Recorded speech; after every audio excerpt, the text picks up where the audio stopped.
Prepare 10 mm sleeve and 1 large Phillips screwdriver. Then go to the back of the cabinet. Locate the 2 white wires up and down the heating plate. Loosen the screw to pull out the line. Do not remove the screws. Then push the 2 wires into the inside. Next, back to the front of the machine, put the water tray away first.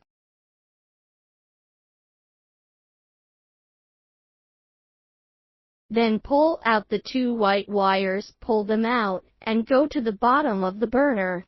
Then find the T connector on the side. Hold down the spring washer of the connector. Then pull out the tube connected to the burner. Locate the air plug wire labeled #1 on the burner back.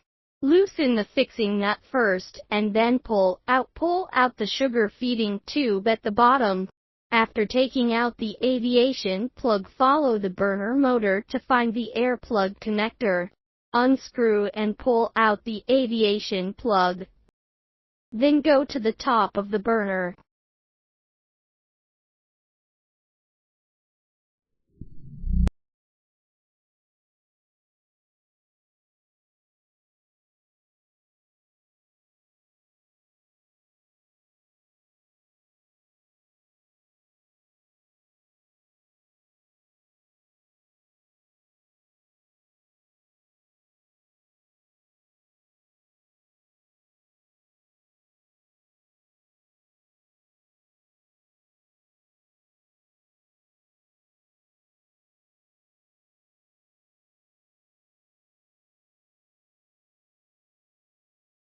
Then find the 4 nuts in the box and install them on the studs.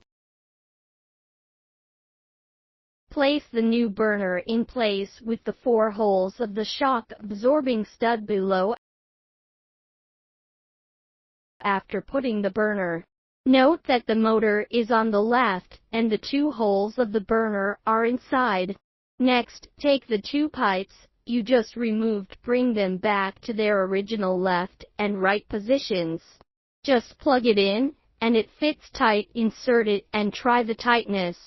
Then go to the left side of the stove. You must put this ground wire in. Next, fasten all the nuts. After all the nuts are tightened, come to the number 1 air plug wire under the stove. In this place inside the bottom of the stove, align the plug wire to the position inside and tighten it. Next, connect the 3-way pipe.